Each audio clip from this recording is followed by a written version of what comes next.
जी बिस्मिल्लाहिर्रहमानिर्रहीम, अस्सलाम वालेकुम। मैं हूं बिलाल अहमद। उम्मीद है आप सब खैरियत से होंगे। ज़हीर केस में एक बड़ी पेशरफ्त हुई है आज, और इसके साथ ही बानी एमक्यूएम की निशानी यानी कि एमक्यूएम का मरकज 90, उसके बारे में आपके इल्म है कि जी वहाँ आतिश ज़दगी का वाक़या रूनुमा हुआ, और उसमें 2 बयानिए हैं। एक बयानिया ये है कि ये शॉर्ट सर्किट है, दूसरा बयानिया ये है कि इसमें जानबूझ के आग लगाई गई है। क्या अब 90 को मुकम्मल तौर पर ख़त्म करने का भी कोई फ़ैसला हुआ है या नहीं? बहुत ही अहम डेवलपमेंट है एमक्यूएम बहादराबाद के बारे में, और कहा जा रहा है कि जी वहाँ से जो तक़सीम है वो तक़सीम दर तक़सीम हो गई है, और आपस में इख्तिलाफ़ात की नौबत ये है कि बहुत सारे लोग तहरीरी तौर पर इस्तीफ़ा देने भी जा रहे हैं। इस सूरत-ए-हाल पर बात करेंगे। मेरे साथ मौजूद हैं फ़ारूक समी, और चंद लम्हात के बाद अरमान साबिर भाई हमें जॉइन करेंगे। फ़ारूक, क्या कहेंगे? सबसे पहले मुख्तसर बात कर लेते हैं ज़हीर के केस में, और ज़हीर के केस में आज जो डेवलपमेंट हुई है, और जो बयानिया एक मुख्तलिफ यूट्यूबर्स की जानिब से कहा जा रहा था कि जी नूर बीबी के वारंट्स और दीगर चीज़ें, आज पता चला है कि अभी तो सिंध पुलिस ने वो कार्रवाई शुरू ही नहीं की है, और आज की प्रोसीडिंग के बाद आप इस केस को कहाँ देख रहे हैं?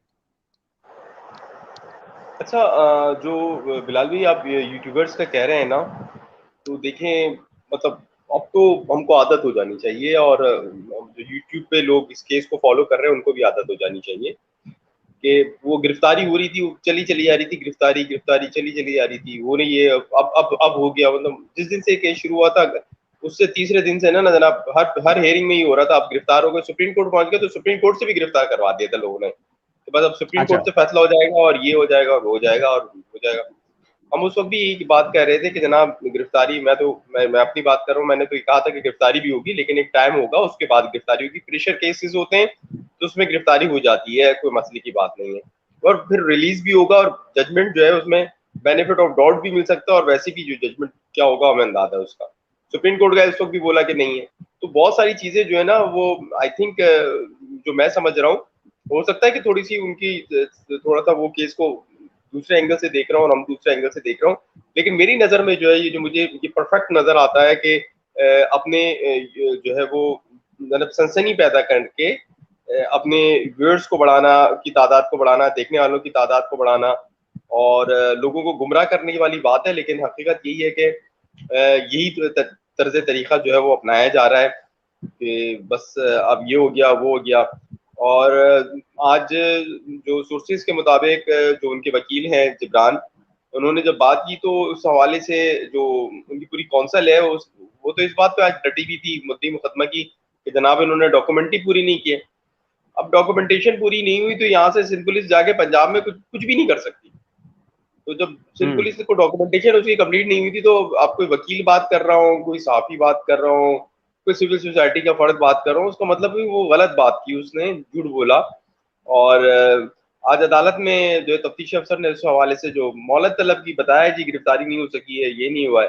अदालत ने उनको मोहलत दी, दोबारा से वो वारंट जो थे जिनके जिनके निकले हुए थे वो रिपीट कर दिए हैं, और उसके साथ साथ जनाब वो मेन ट्रायल में जो है वो एज सच कुछ नहीं हुआ है, 24 सितंबर तक चला गया है। क्योंकि आपको पता है कि जब तक तमाम वो जो ज़ाब्ते की कार्रवाइयाँ पूरी नहीं हो जाएंगी, वो जो 2 से 3 हियरिंग्स होंगी, 2 से 3 दफ़ा रिमांड रिपीट होगा, यानी वारंट रिपीट होगा, उसके बाद फिर ये होगा, उसके बाद फिर जाके चार्ज फ्रेम आएगा। और जब चार्ज फ्रेम आएगा तो अब इसमें भी बहुत सारे सवालात उठ गए हैं, केस ऐसा हो गया है, अब हाई कोर्ट में भी चैलेंज है चालान, अब अगर वहां से कोई डायरेक्शन आ गई तो फिर क्या होगा। तो अभी तो जिन जिन लोगों ने ये बात की है जो आप बता रहे हैं, और जो मैंने भी देखा, और कुछ क्लिप भी लोगों ने मुझे टैग किए कि यार ये देखें, ये तो ये कह रहे हैं, आप तो इतना हल्का ले रहे हैं इस केस को। तो मैंने उनको ये बोला, यार देखें, केस तभी लोगा, केस कोई कत्ल का नहीं है, ये कोई बम धमाके का केस नहीं है कि ये कोई बहुत ही बड़ा केस है। ये केस जो है पसंद की शादी का एक केस है, सिंपल सा। और मतलब हम फिल्मों में देखते थे कि वो समाज खड़ा हो गया दीवार बन के, यहाँ फिल्मों वाला सीन रिपीट हो रहा है। अगर ये दोनों बच्चे अगर फिल्म बनाएंगे बाद में, तो वो फिल्म जो है वो बहुत हिट होगी। इसमें तो कोई दो राय नहीं कि इन बच्चों ने गलती की है, कम उम्र में शादी कर ली है, लेकिन अब इतना बड़ा भी जुर्म नहीं है कि आप लोगों ने जो है उसको कातिल बना दिया है, ये कर दिया है, वो कर दिया है, फांसी लगा रहा है, कोई कुछ कर रहा है, तो सबकी अपनी ख्वाहिशें हैं। और सब अपने ख्वाहिशों के जरिए और दीगर चीज़ों के जरिए अगर 4 व्यूअर्स बढ़ा रहे हैं, 4 चीज़ें कर रहे हैं, ठीक है, अपनी भाई बहन है यार, कोई मसला नहीं है, चलता है। तो मुद्दई मुकदमा को एतराज़ नहीं है, बच्ची के वालिद को एतराज़ नहीं है, तो हम क्या कर सकते हैं, बताएं। जाहिर है, अच्छा ये लेकिन बताएं, जाहिर है वो कि मुद्दई मुकदमा के जो वालिद थे, मुद्दई मुकदमा के वालिद थे, वो हम लोग वापस आ रहे थे गाड़ी में, आपने बताया था कि यार वो केस करने जा रहे हैं लाहौर में, क्या उन्होंने किया, वो तो उसके हवाले से बताएं। नहीं फारूक, वो तो डिस्कस हो चुका है, वो तो ये सामने आ चुकी है कि एक नहीं बल्कि जो बयान हल्फिया है उसमें 3-3 के दस्तखत मौजूद हैं, और बाकायदा तौर पर उस लड़की के और उनके वकील के खिलाफ जो है ये कहा गया है कि इन्होंने हकाइक को गलत बयानी से काम लिया है और फ्रॉड किया है, लिहाजा इनके खिलाफ फ्रॉड का ये केस बनता है और ये केस बनाया जाए। अच्छा, अब एक दिलचस्प बात यह है कि खुद वो एक तरफ ये कह रहे हैं कि बच्ची माइनर है। अगर वो ये कह रहे हैं कि बच्ची माइनर है तो सवाल पैदा होता है कि वो खुद अपने मुंह से ये कह रहे हैं कि बच्ची के खिलाफ फ्रॉड का केस बनाए, जो समझ में नहीं आता। अगर वो एक बात पे कायम है तो दूसरी बात पे ये कि किसी माइनर के खिलाफ फ्रॉड का केस नहीं बन सकता, ये भी आपको ही पता है। इसके साथ ही इसके साथ ही एक और बड़ी दिलचस्प बात है, और बड़ी, ये तो मुझे काबिल अफसोस भी कहूंगा मैं इस सिलसिले में, कि अरमान भी आए हैं। बहुत शुक्रिया अरमान भी, आपने ज्वाइन किया। अस्सलाम एक वालेकुम। और चीज है, वालेकुम सलाम जी। फारूक भाई, एक और बड़ी अहम तरीन चीज है, वो ये है कि जी कौंसल के खिलाफ जो है वो फ्रॉड का मुकदमा दर्ज किया जाए। कभी भी किसी वकील के खिलाफ इस तरीके से, अगर उसके क्लाइंट ने अगर उसको हकायक नहीं बयान किए होते तो इसका मतलब ये नहीं होता कि उसके वकील के खिलाफ भी मुकदमा दर्ज किया जाए। मुझे मैं चूंकि जाहिर है कि सुप्रीम कोर्ट बार एसोसिएशन के इलेक्शन इस मरतबा कराची से कैंडिडेट हैं आबिद एस जुबैरी और बैरिस्टर खालिद जावेद खान, और इन दिनों लाहौर के अंदर मौजूद हैं। तो मैं उनसे भी कहूंगा, पंजाब बार काउंसिल से भी कहूंगा और पाकिस्तान बार काउंसिल से भी कहूंगा कि वो कोई मैकेनिज्म बनाए कि जो वकला यूट्यूब के ऊपर आना शुरू हुए हैं और उन्होंने इसको एक रोजगार का जरिया बनाया है, तो वो उनका अपना ये प्रोफेशन नहीं है, और इसके नतीजे में ये हौलनाकी सामने आई है कि मुख्तलिफ यूट्यूबर्स के ऊपर वकला बरादरी आपस में तकसीम हुई है, और यहाँ तक तकसीम हो रही है कि वो एक दूसरे के खिलाफ मुकदमेबाजी तक जा रहे हैं। ये हमने कभी भी माजी के अंदर नहीं देखा ये रवैया, और ना ही ये तरीकेकार अपनाते हुए देखा है।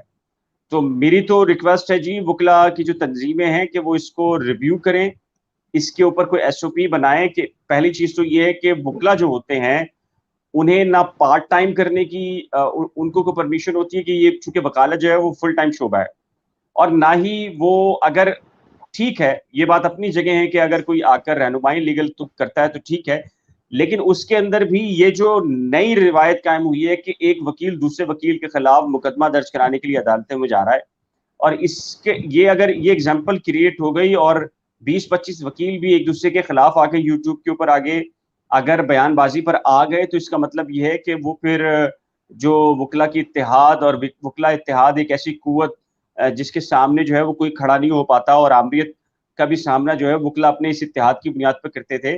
तो हमें लग रहा है वो बहुत खतरनाक मूड में चला जाएगा, और फिर वो एक दूसरे के खिलाफ एक कल्चर डेवलप हो जाएगा, और ये बड़ा खतरनाक होगा। और आबिद जुबैरी और खुद बैरिस्टर खालिद जावेद खान भी इस वक्त इन दिनों लाहौर में, मेरी उनसे बात हुई है। तो चूंकि जाहिर है कि लाहौर के अंदर वकला बहुत हैं, सुप्रीम कोर्ट बार एसोसिएशन के मेंबर्स, तो वो कंपेन वहां से चला रहे हैं, और खुद पाकिस्तान बार काउंसिल को और सिंध बार काउंसिल या पंजाब बार काउंसिल को भी इस मामले को देखना चाहिए, और इसका कोई ना कोई एसओपी तय करें कि जी वकला आपस में कम से कम अपनी इन चीजों के लिए, प्रमोशन के लिए या अपनी इन एक्टिविटीज के लिए, वो जो वकला की जो यूनिटी है उसको दाव पे मत लगाएं। तो ये फारूक भाई, ये एक बड़ा इशू है। और बाकी जहां तक ये किस, हजारों ख्वाहिशें ऐसी, जी जी, हजारों ख्वाहिशें ऐसी कि हर ख्वाहिश पे दम निकले। अच्छा, चलें, खैर अब ये तो थी आपकी बात को इस, लिखा है मैंने, जी जी, हर चीज आप एसओपीस और हर चीज उसमें नहीं कर सकते। अब अगर आप मुझसे बात कर रहे हैं, अब हम बुकला के हवाले से आपने बात की है, देखिए, वो अपना हमारे एक दोस्त थे मुतीउल्लाह जान, वो अपना प्रोग्राम करते थे गिरबान अपना अपना। तो उन्होंने जब गिरबान अपना अपना शुरू किया तो उन्होंने सबसे पहले सहाफियों को के हवाले से किया। तो यार बिलाल भाई, आपस की बात है, क्या मैं और आप नहीं जानते कि हमारे कितने सहाफ़ी हैं जो ये बात जानते हैं कि जो दफात उस बच्चे पे लगाई गई हैं वो दफात के तहत मुकदमा उस पर नहीं बनता। बिल्कुल सही बात है। ठीक है। और कुछ दोस्त हैं ऑफ द रिकॉर्ड भी हमें बताते हैं, यार देख यार कर रहे हैं यार, ठीक है यार, बस यार ठीक है, और हम भी खामोश हो जाते हैं। डॉलर तो ज़ारा यार केस। डॉलर जहरा केस बोलते हैं वो। मेरे जो ऑफिस, मेरे दोस्त जो है बड़े सीनियर, वो तो सबके सामने हम लोग डिस्कस कर रहे थे, तो उन्होंने बोला यार तुम तो डॉलर जहरा केस के चक्कर में ये दोस्तों को हम्म। बोल रहे थे। ये उस वक्त की बात है जब मैं यूट्यूब पे बिल्कुल नहीं था। तो ये वाले मामलात हैं यार, ये एसओपीस बनती भी नजर नहीं आती। एनीवे, केस जो चला गया है, इंपॉर्टेंट केस की जो हियरिंग है मेरे ख्याल में वो 14 सितंबर को है, जिसमें जमानत के हवाले से कुछ बात आएगी। वो सर एज वेल पे उसी दिन 164 और मुलाकात से मुलाकात भी होगा। ये अरमान भाई आप खामोश हैं, ताहिर भट्ट ने कहा है कि फारूक भाई का वॉल्यूम चेंज है। ये किस तनाजुर में कहा है ताहिर भट्ट ने? मुझे लगता है कि आप बेहतर जानते हैं क्योंकि आप ज्यादा करीब है फारूक समी के। हाँ, तो मैं इन लोगों को तो फंसाने में जो है ना कमाल हासिल है वैसे। क्या हमने क्या बहरहाल किया आपके साथ? अब मतलब जो है वो फारूक समी को जो है वो मैं जानता हूँ, ठीक है, अच्छी तरह जानता हूँ, आप भी जानते हैं यार बिलाल। और वॉल्यूम चेंज से मुराद मेरे ख्याल से वो वॉल्यूम चेंज जो है वो जो 90 वाला मामला है उसमें कह रहे होंगे। अगर आप लोगों ने बात की उस पर और नहीं की है तो कर लेंगे अभी। और अच्छा चल। जहाँ तक जो है टायर बट समझ रहे हैं, मैं दुख यूट्यूबर्स में हूँ। जहाँ तक यूट्यूबर्स का ताल्लुक है, अभी जो यूट्यूब पे बात कर रहे हैं वो क्लब की भी बात हो रही है और यूट्यूब की भी बात हो रही है, डॉलर ज़ायरा का भी मामला चल रहा है। मुझे तो हैरत होती है कि लोग जो हैं वो डॉलर के लिए पता नहीं क्या क्या कर रहे हैं। हमारे पास तो जो है, हम हमारे पास भी बहुत आसान रास्ता था। शुरू में बिलाल मुझे भी कहा गया था कि जी आप जो है ना इस केस में उस साइट पे चले जाएं जहां पर जो है व्यूज आ रहे हैं, ताकि आपके जो है व्यूज बन जाएंगे और आपके सब्सक्राइबर्स भी बहुत सारे हो जाएंगे, व्यूज भी आएंगे, आपके पास डॉलर भी आएंगे। तो मैंने भी यही कहा था उस वक्त कि भाई, मैंने कहा कि मैं सिर्फ खबर तक रहूंगा, भले डॉलर आए ना आए, और वही हुआ।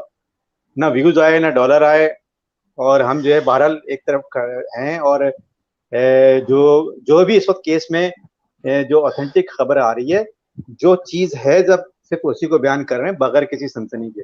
यही फारूक समी भी कर रहे हैं, यही मैं भी कर रहा हूँ, यही आप बाकी सब लोग जो भी लोग कर रहे हैं, वो मेरे ख्याल से उतने व्यूज नहीं ले पा रहे हैं जितने जो है वो दूसरे साइड के आ रहे हैं। तो बहरहाल वो व्यूज से अब क्या फर्क पड़ता है, लेकिन लोगों को कम से कम जो है ना खुद भी अपना मोरालिटी को देखना चाहिए। और हर चीज डॉलर नहीं होती, ये हर चीज व्यूज नहीं होते हैं। आप जो चाहें अनशन बोलते रहें, और न जाने क्या क्या हो रहा है मामला इसके ऊपर।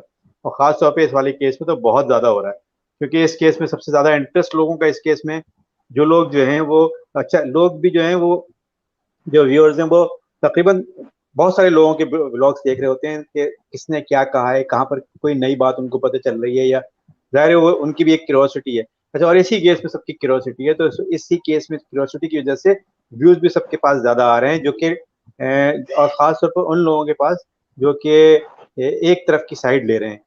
तो बहरहाल हमने तो शुरू से ही कह दिया था, फारूक समी ने भी, हमने भी, हम सब ने, कि हम तो उस तरफ होंगे जहाँ जो है वो भले भले व्यूज आए ना आए, लेकिन हमने बयान वही करना है जो कि हकीकत है, जो हो रहा है।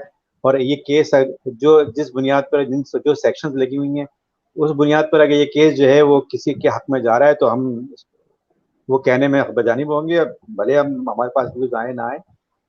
और अगर ये दूसरी तरफ चला जाएगा केस, अगर सेक्शन ऐसे स्ट्रॉन्ग कर दें आप कि सेक्शन इस तरह से लगाएं, या इस तरह के केस लड़ता है कि आपकी तरफ चला जाए, तो हम हमारे हमारी तज्जियों में जो है वो सिर्फ केस की बुनियाद जो है वो सेक्शंस हैं, किन सेक्शंस पे केस चल रहा है, किन जो है वो आर्गुमेंट्स पे केस चल रहा है, और ये कहाँ जा सकता है, इसी बुनियाद पर जो है वो हम वो कर रहे होते हैं, तज्जिया कर रहे होते हैं।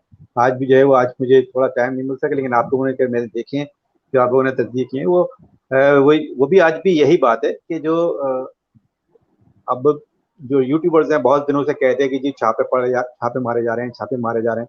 आज पता चला कि जी अभी तो जो सिंध गवर्नमेंट ने लेटर ही नहीं लिखा है। तो ये इस तरह की चीजें जो है वो होती हैं, लेकिन जो चीज नहीं है उसको भी बढ़ा चढ़ा कर बयान करना, ये मुझे हैरत होती है कैसे लोग कैसे कर लेते हैं। और मतलब डॉलर कमाने के लिए इतना आगे भी नहीं जाना चाहिए। अच्छा, ये पॉजिटिवली लिखा सर। कुछ यूट्यूबर्स कहते हैं कि जब सिंध हाई कोर्ट में ज़हीर केस की हेयरिंग होती है तो आप वहाँ नहीं होते, प्लीज बता दें। तो पॉजिटिव और व्यूवर्स, ये दोनों जो इस वक्त सहाफ़ी हैं कराची के सीनियर तरीन जो मेरे साथ पैनल में मौजूद हैं, ये आपको गवाही देंगे जब सिंध हाई कोर्ट में हेयरिंग होती है और मेन स्ट्रीम मीडिया पर जब टिकट्स चलते हैं तो वो टिकट्स बनाने वाला कोई और नहीं होता, वो मेरे ही टिकट्स चल रहे होते हैं। हाँ, अलबत्ता जो एक दो ज़ाहिर है कि गंदी मछलियाँ हर जगह होती हैं, तो मुख्तलिफ किस्म के और जो वो टिकट जो कि मेन स्ट्रीम मीडिया के चलने पे के काबिल नहीं होते और वो एक दो यूट्यूबर्स अपनी पसंद के बनाते हैं और अपनी जो भी उनकी जो डटी गेम्स और डटी टीम है वो उसमें तकसीम करते हैं और वही चलते हैं। लेकिन मेन स्ट्रीम मीडिया पर चलने वाले जो टिकट्स होते हैं, फारूक भाई बता दें इनको कि कौन बनाता है, जरा थोड़ा सा आप।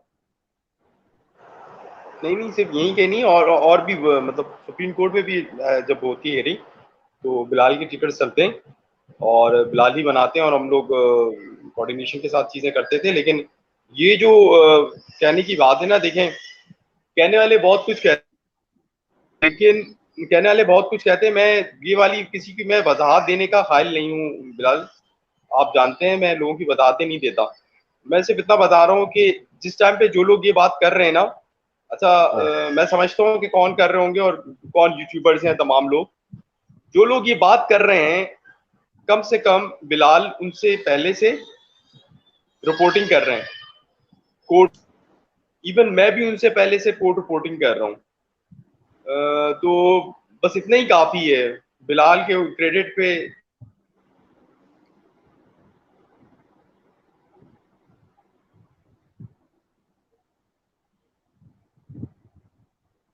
अरमान भाई आवाज सुन पा रहे हैं फारूक नहीं, भाई? मैं नहीं सुन पा रहा। अच्छा, आप जाकर फारूक भाई जाकर वापस आए थोड़ा सा आप, ताकि फिर हम आपको सुन सकें। और हबीबा, बिल्कुल ठीक बात है कि हम उन लोगों तो कम से कम जो है वो वजाहतें नहीं दे सकते जिन्होंने हमारे हाथों से सीखा है, जिनको हमने चलना सिखाया है, जिनको कलम पढ़कर कलम जो है वो हाथ में थमाई है, और जिनको बताया है कि सिंध हाई कोर्ट कैसे लिखते हैं, और जिनको हमने बताया है कि जी कोर्ट की रिपोर्टिंग कैसे करती हैं। और कहने वाले तो दावे हो सकते हैं अपने अपनी तरीके से उनके, लेकिन हकीकत जो मैं है कुछ वो कहना यही चाह है। रहा था। जी जी जी जी जी। मैं ये कह रहा था कि जिस टाइम पे लोग रिपोर्टिंग नहीं जानते थे और रिपोर्टिंग नहीं कर रहे थे, उस वक्त भी बिलाल कोर्ट की रिपोर्टिंग कर रहे थे। और जब वो रिपोर्टिंग करने यहाँ पर आए तो मतलब ये बिल्कुल ऐसे ही है कि हाथ के नीचे चीजों लोगों ने सीखी हैं। ठीक है, मुझसे नहीं सीखी होंगी, लेकिन बिलाल को मैं जानता हूँ, बिलाल से सीखी है सबने। मैं ये उस वक्त मैं मैं उस वक्त जंग अखबार में था जब बहुत सारे लोग जूनियर्स आए थे आई नो, काम सीखने के लिए। लेकिन मेरे ख्याल में जो चीजें होती है ना, मेरी अपनी राय, आपने लोगों की पे आपने जवाब दे लिया।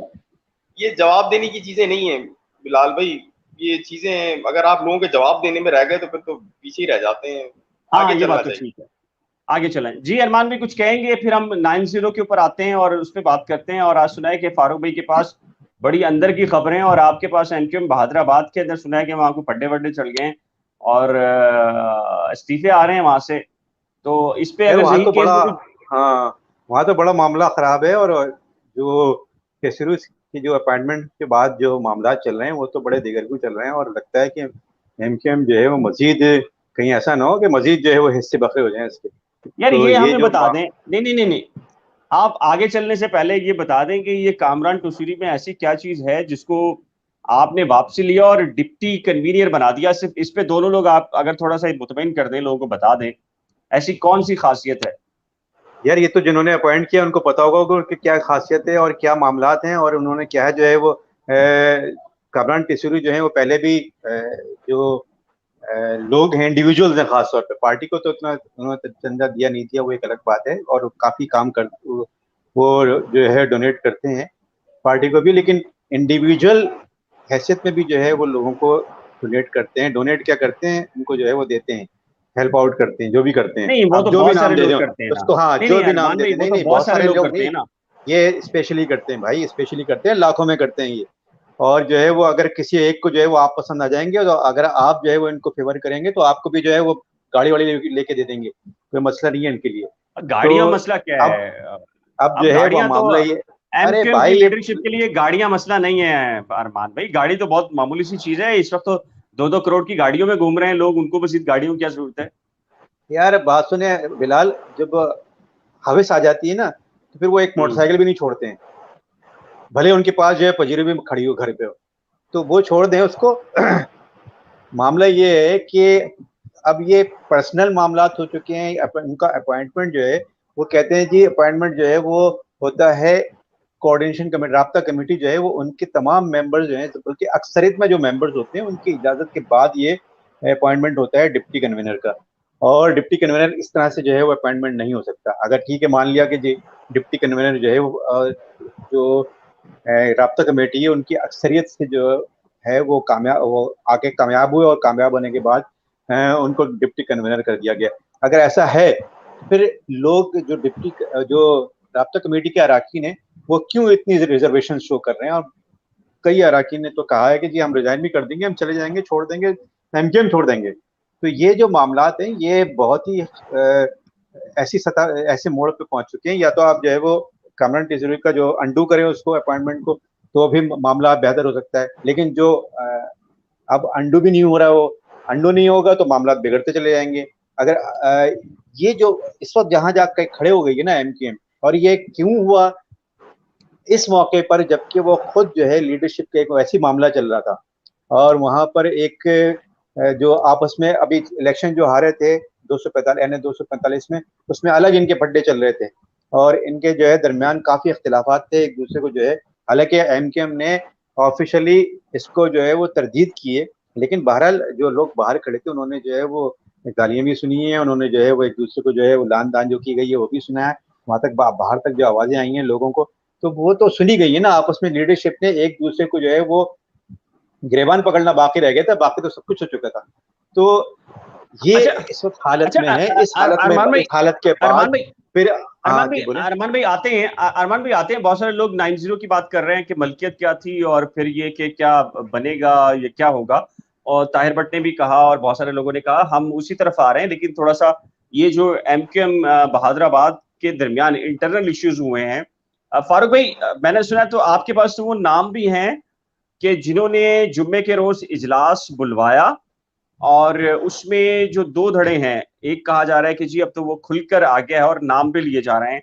एक में कहा जा रहा है कि जी एमक्यूएम बहादुराबाद में जो एक तो है आमिर खान साहब का ग्रुप, जो एक स्ट्रॉन्ग उनका ग्रुप है, बाकायदा लीडर, उनकी राय आती है सामने और फैसलों के अंदर उनका झुकाव नजर आता है। और दूसरी तरफ अब जो साबिक मेयर कराची रहे वसीम अख्तर, वो एक दूसरे ग्रुप को लीड कर रहे हैं। और खालिद मकबूल सिद्दीकी साहब के बारे में तो कहा जाता है कि वो जाहिर है कि उनकी सेहत के बारे के अंदर मामलात भी हैं और दीगर चीजें भी हैं।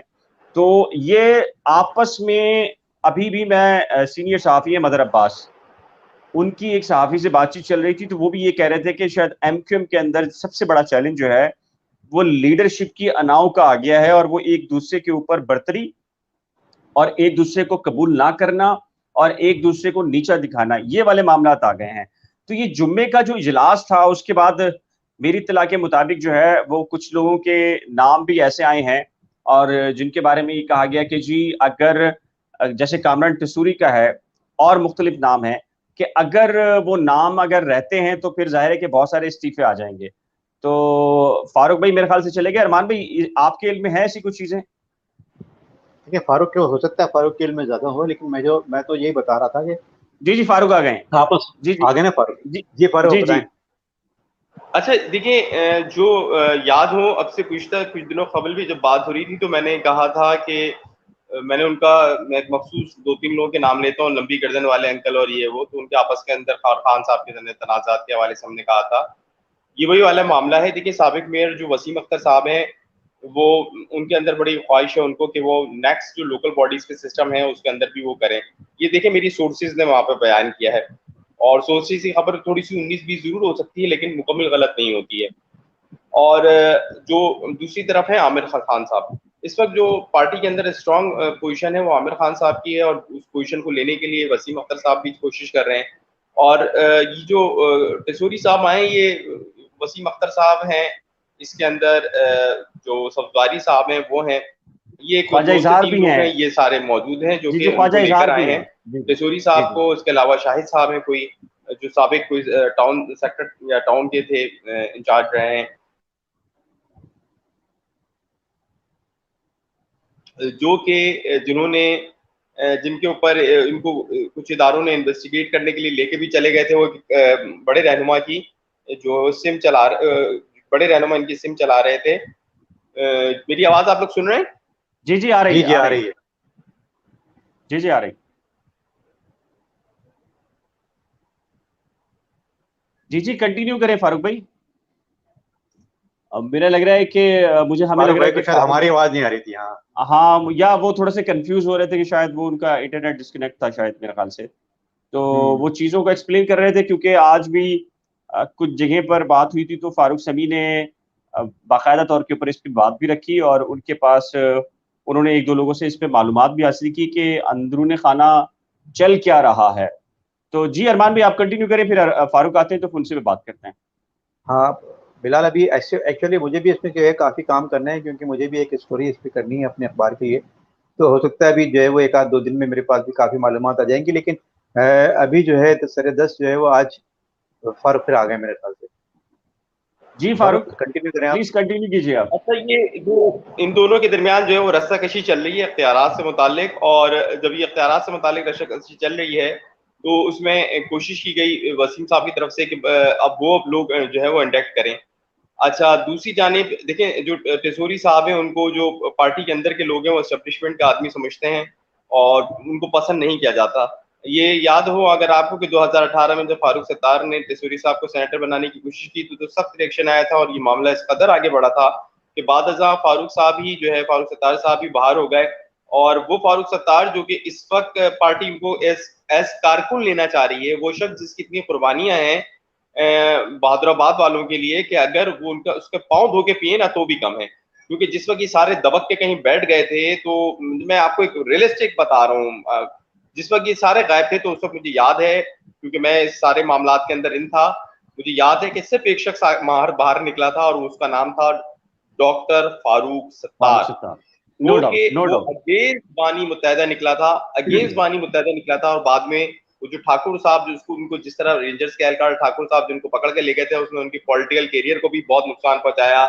उनको जो एक कहते हैं ना, एक लीडर की जो लीडरशिप होती है या उसको होता है, वो घन लग गया जिसे कहते हैं। तो लेकिन उस वक्त एक ही शख्स बाहर निकला जिसका नाम था डॉक्टर फारूक सत्तार, और उसके बाद ये सारे लोग बाहर निकले थे। और जब फारूक सत्तार ने बीच में इस्तीफा दिया था तो उस वक्त भी ये लोग गए कि जनाब डॉक्टर फारूक, नहीं नहीं नहीं नहीं भाई आ जाए, वापस आ जाए, आ जाए। और वही वाला एक ड्रामा हुआ जो कि होता था, और भाई वापस तो आ गए, लेकिन उसके बाद आपने भाई को निकाल दिया इस तरह से। और किसके चक्कर में निकला, ये जो उसका जो वजह है तनाजा थी, वो ये टेसोरी साहब थे।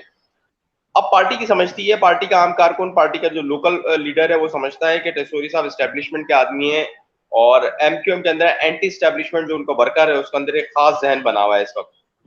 वो ये समझते हैं कि हमें दबा के रखा जा रहा है, हमें चीखने नहीं दिया जा रहा। इस वक्त सूरताल ये है कि एमक्यूएम के अंदर 4 ग्रुप मौजूद हैं, और एक ग्रुप जो है इसमें स्ट्रांग है जो कि आमिर साहब का है। अच्छा, आमिर साहब कुछ चीजें पॉजिटिव भी कर रहे हैं, कुछ चीजें उनकी जारी बातें इख्तियारात के लिए भी कर रहे होंगे। जैसे कि मैं बताऊं, पॉजिटिव ये कर रहे हैं कि वो आमिर साहब जो हैं, वो मेरी आज एक सोर्स से बात हो रही थी, वो बता रहे थे कि जो कि माजी के अंदर महाजिर सियासत, महाजिर कौमपरस्ती की सियासत से मुतालिक लोग थे, जैसे सलीम हैदर साहब थे या दीगर लोग थे, उन सबको गैदर करके वो कोशिश कर रहे हैं कि वो पार्टी के अंदर एक्टिव करें। अच्छा, लेकिन अगर हम यहाँ देख लें तो इन लोगों के आपस में ये तनाज़े की वजह से अब जो साथ हैं उनमें किश्वर जहरा साहिबा हैं, जावेद हनीफ साहब हैं, और मेरे पास नाम असल में वो सारे लिखे हुए थे, और भी 2-3 लोग हैं। अच्छा, इसके अंदर वो लोग भी हैं जो अरकान असम्बली हैं, और वो लोग भी हैं जो कि राब्ता कमेटी में हैं, और इसके साथ साथ वो लोग भी हैं जो कि पार्टी के अंदर रीढ़ की हड्डी की हैसियत रखते हैं, ताहम वो आपको उनके नाम नजर नहीं आते हैं। और वो लोग भी इसके अगेंस्ट चले गए हैं, उन्होंने भी अपने जो तहफ़्फ़ुज़ात है उसका इजहार किया है। पार्टी के जो लोग, ये रीढ़ की हड्डी वाली हैसियत वाले लोग हैं, जिन्होंने खतूत भेजे हैं डॉक्टर खालिद मकबूल सिद्दीकी को कि आप एग्रेसिव लीडर के तौर पर किरदार अदा करें, आप इन चीज़ों को देखें ये किस तरह हो रहा है। इससे कबल एक सेनेटर का मामला भी आया था जिसके ऊपर आमिर खान साहब और इनके दरमियान, खालिद मकबूल साहब के दरमियान थोड़ी सी लेदे हो गई थी, गो के सब कह रहे हैं कि हम एक हैं और चीजें हैं, लेकिन चीजें बिल्कुल ब्राइट नहीं है। 4 गिरोह बन चुके हैं, 2 बड़े गिरोह हैं, 2 छोटे गिरोह हैं। और ये जो 2 छोटे गिरोह हैं, ये जिस सिमत पे चले जाते हैं, दोनों जो बड़े गिरोह हैं वो चाहते हैं कि अपने सिमत आ जाएं, और वो 2 छोटे गिरोह चाह रहे हैं कि वो नीचे लोकल लेवल पे कुछ करके कुछ बड़ी फिगर बन सकें। लेकिन इस तमाम सूरत हाल के अंदर ये कंफर्म है कि जो पार्टी का जो वो है, आपका लोकल बॉडी इलेक्शन अगर होता है तो भी आप बहुत बुरी तरह डैमेज होंगे, जो बहादुराबाद है। और अगर इलेक्शन हो जाते हैं, कोई जिमनी इलेक्शन होता है, तो उसमें भी डैमेज होंगे। यानी 245 इसकी मिसाल है।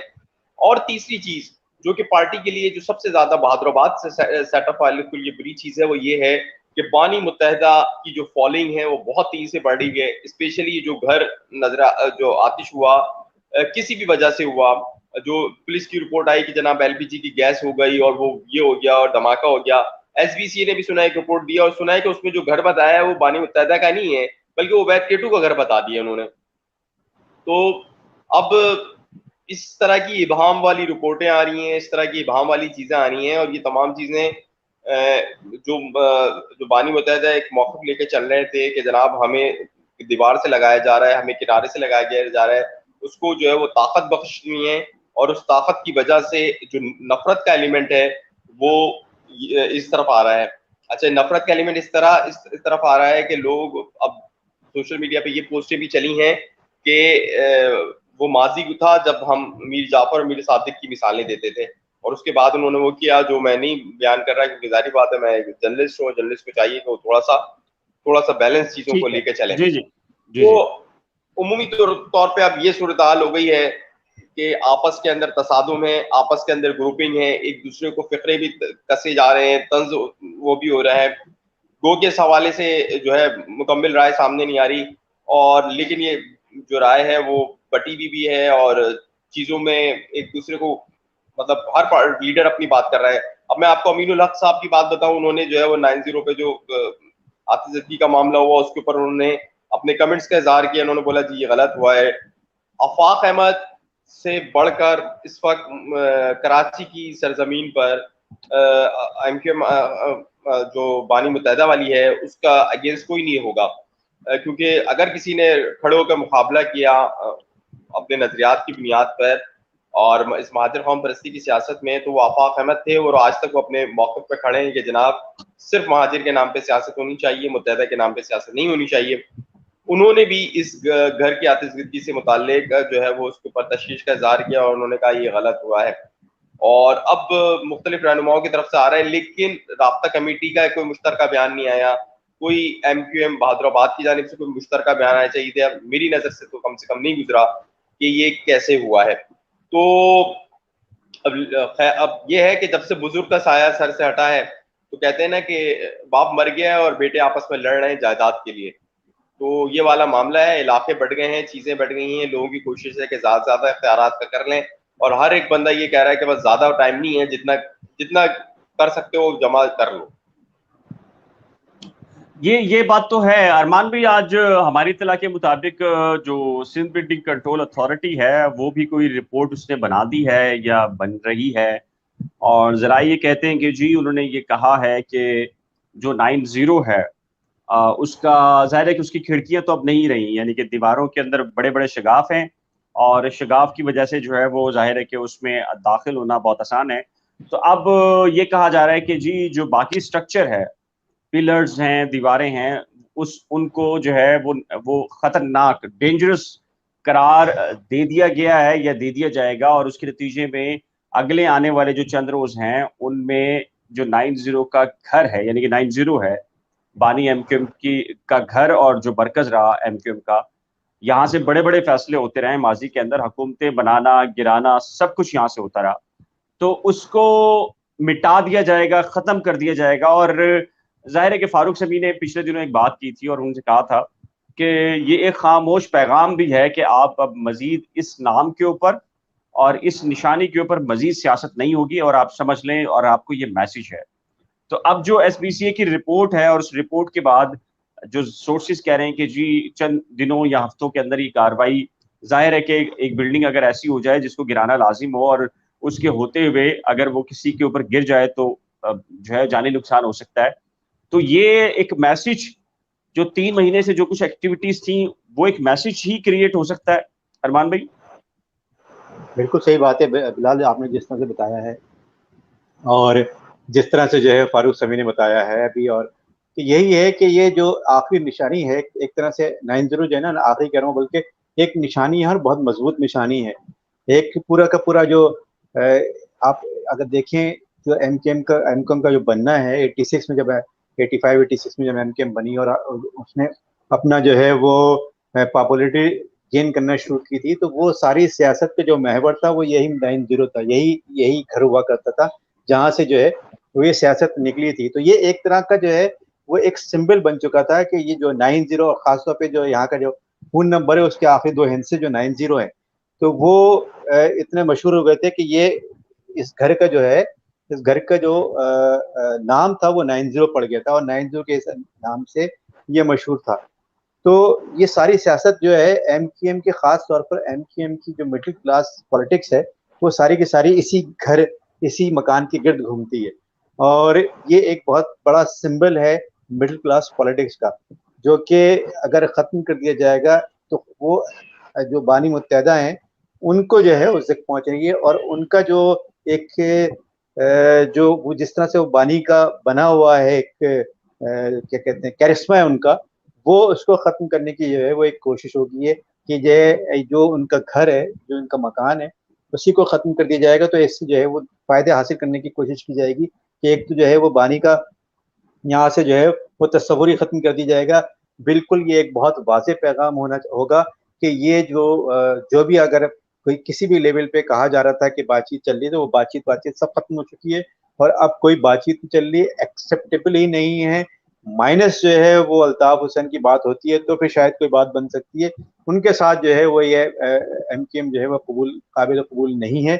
ये बहुत ही वाज़ेह मैसेज है जो केबीसी की रिपोर्ट आई है कि जी ये घर मखदूश है और उसको फौरी तौर पर गिरा दिया जाए। अगर ये रिपोर्ट आ रही है तो ये बिल्कुल वाज़ेह और जो नज़र आ रहा है वो भी यही है, आग लगने का वाक़या और ये सारी चीज़ें कि भाई ये अनएक्सेप्टेबल है। उनको जो उनकी मौजूदगी या उनका किसी भी तौर से उनको वो काबिल कबूल नहीं है। तो ये तो एक बिल्कुल वाज़ेह पैगाम है। प्लस ये भी है कि जो एमकेएम की खास तौर पे जो सियासत थी, एमकेएम पाकिस्तान तो किसी तौर पर उनको कबूल है, लेकिन एमकेएम की जो सियासत थी, जो बानी मुत्तहदा ने जो बनाई थी एमकेएम, उसको भी उस मिडिल क्लास पॉलिटिक्स को भी एक ज़रब पहुंचाने की कोशिश की जा रही है। ये मकान गिराकर इस मकान के अंदर जो ये एक नहीं मोटरसाइकिल थी। अरमान भाई, मिडिल क्लास तो सच्ची बात है, बहुत सारे लोग नाराज हो जाएंगे। मिडिल क्लास की नुमाइंदा तंजीम का लेवल तो जो था, एक आप कह लीजिए कि एक बयानिया था, नजरिया था। तो अब अगर लीडरशिप को देख लिया जाए, उनके स्टेटस को देख लिया जाए, उनकी लाइफस्टाइल को देख लिया जाए, तो जो मुंतखब अरकान नजर आते हैं हमें, यानी कि माजी के नहीं आज बिलाल, के तो अभी आप ये नहीं समझे। देखिए मैं जो बात कर रहा हूँ बिल्कुल डिफरेंट है। अभी तो मिडिल क्लास की जो है वो पॉलिटिक्स बहुत सारे लोग कर रहे हैं, उसमें मुस्तफ़ा कमाल भी आ गए हैं, उसमें जो है वो अभी एमकेएम पाकिस्तान भी मौजूद है। ये मैं इसकी बात नहीं कर रहा हूँ, मैं बात कर रहा हूँ उस जमाने में जब मिडिल क्लास पॉलिटिक्स का तस्वुर नहीं था, तो उसकी बुनियाद डाली गई थी, वो इसी मकान से डाली गई थी।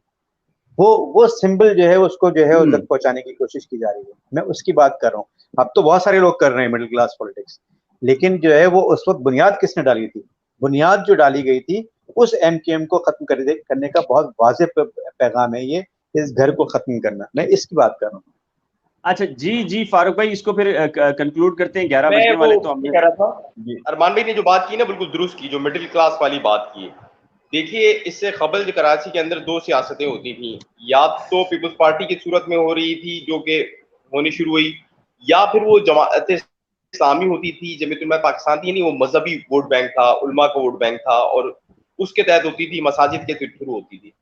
ये जो मिडिल क्लास लिबरल जो पॉलिटिक्स थी, ये इसका क्रेडिट आपको एमक्यूएम को देना पड़ेगा, इसका क्रेडिट आपको अजीम अहमद तारिक को देना पड़ेगा और रईस अमरोही को देना पड़ेगा, उन लोगों को देना पड़ेगा जिन्होंने इसको इन तलबा की बुनियाद रखी। गो कि अल्ताफ हुसैन साहब ने बाद में ज्वाइन किया, लेकिन जो बानी मुत्तहदा थे उन्होंने बाद में ज्वाइन किया, लेकिन उनके दौर में इसको उरूज हुआ।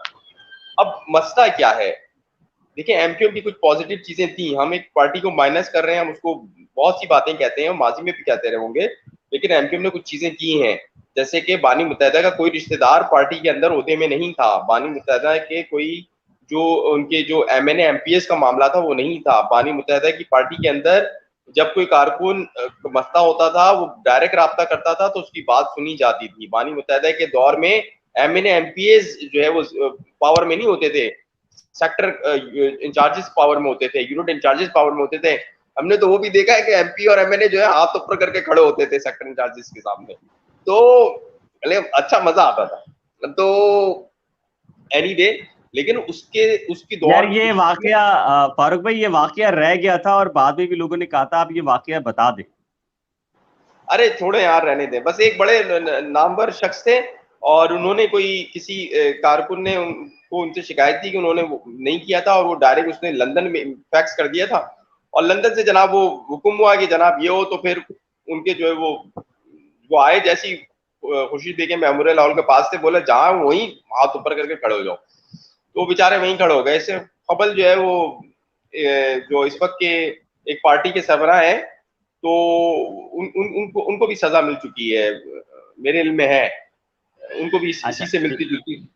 अभी वो उनको लंदन से भेजा गया था, कराची की बड़ी अहम जिम्मेदारी पे थे, और उसके बाद वो बानी मुत्तहिदा से अलहदा हो गए। नाम नहीं ले रहा, अच्छी बात नहीं है, मैं बड़ी रिस्पेक्ट करता हूँ उनकी। वो बता दिया आपने तो मैं तो समझ बता दिया आपने, अब क्या नाम नहीं ले रहा, बता दिया आपने, अब क्या मतलब है, अब आप यार हद हो गई यार। लेकिन कसौटी इतनी तो शर्म होगी ना, सामने जाऊंगा वो बोला, हंसते हुए बोलेंगे यार तूने बता दिया। मैंने कहा देखो नाम तो नहीं लिया ना, ये तो बोल सकूंगा। एनीवे, तो ये वाली बात है, कुछ चीजें थोड़ी बहुत आपको पता है, मुरब्बत वाला आदमी हूं मैं, तो वो वाली बात है।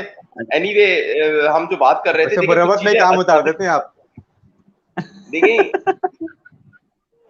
देखें कुछ चीजें और भी पॉजिटिव थी आपके गली मोहल्लों के अंदर, जो बहुत सारे ऐसे मसाइल थे जो अब क्रिएट हो रहे हैं जो कि नहीं थे, ठीक है। उससे बड़ा मसला ये जरूर था कि कोई मुखालिफ बात नहीं सुनी जाती थी, मुखालिफ को बर्दाश्त नहीं किया जाता था, ये उसका उनका गलत पहलू था जिसका खमियाजा वो आज भुगत रहे हैं। अगर मुखालिफिन को उस वक्त बर्दाश्त कर लेते, सबको साथ लेके चलते, तो आज ये सूरत हाल नहीं देखनी पड़ती एमक्यूएम को। हम जब सिंध में जाते हैं, हम दीगर जो शहरों में जा रहे हैं, तो हमें अंदाजा होता है कि वहां इससे बदतर सूरत हाल है जो कराची की सूरत हाल है।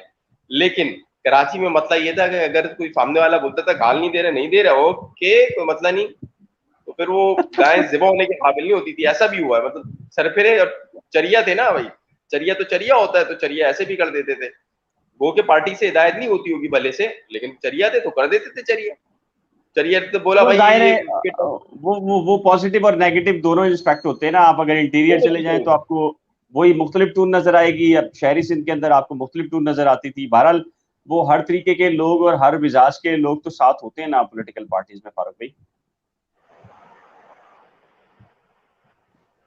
अच्छा जी, अरमान भाई हम इसको क्लोज करते हैं मेरे ख्याल से, और आज के लिए इतना ही है। और चूंकि फारूक समी की जो पिक्चर है वो भी स्टिल हो गई है और 11 बज चुके हैं, हमने 10 से 11 का टाइम रखा है। आज हम थोड़ा ताखिर से आए थे, कल पूरी कोशिश करेंगे कि जी हम 11 बजे खत्म कर दें और 10 बजे ठीक शुरू कर दें, और कल भी बड़ा इंपॉर्टेंट मामला है। और हम आपको ये बता दें कि जी हम तीनों, अरमान भाई, फारूक भाई और मैं जो है वो अंदरूनी सिंध के दौरे पर थे सैलाब की सिचुएशन के हवाले से। तो हमने वो एक सीरीज शुरू करनी है, पहले कुछ वीडियो शेयर करेंगे आपको, उसके बाद फिर हम आपके जो सवालात होंगे और जो अंदरूनी सिंध के अंदर क्या वहां पर लोग आज़ाद हैं या बदतरीन गुलामी की जिंदगी गुजार रहे हैं, बहुत सारे हकाइक हैं जो आपसे डिस्कस करने हैं, आपको बताना है। यकीनी तौर पर आपके जहनों के अंदर भी अंदरूनी सिंध की सियासत, सैलाब के बाद जो सूरत हाल है उसके हवाले से बहुत सारे सवालात होंगे। तो कल या परसों से हम बाकायदा वो और बिलाल ये भी कि लोग जो है पीपल्स पार्टी को वोट देने पर क्यों मजबूर हैं। हाँ, क्यों मजबूर हैं, बहुत सारी वजूहत है, तो इंशाल्लाह इसके ऊपर भी बात करेंगे। तो आज के लिए इतना ही। देखने के लिए बहुत शुक्रिया। लाइव सेशन हमारा फारूक समी भाई का यूट्यूब चैनल है रिपोर्टर्स 21 के नाम से, अगर आपने अभी तक सब्सक्राइब नहीं किया तो सब्सक्राइब करना मत भूलिए, लाजिम कीजिए। बहुत सारी ऐसी खबरें होती हैं जो मैं नहीं दे पाता और फारूक भाई दे पाते हैं। इस तरीके से अरमान साबिर भाई का अरमान साबिर व्लॉग भी है और यूट्यूब चैनल, उसको भी सब्सक्राइब करना मत भूलिएगा। तो कल तक के लिए दीजिए इजाजत। अल्लाह हाफिज।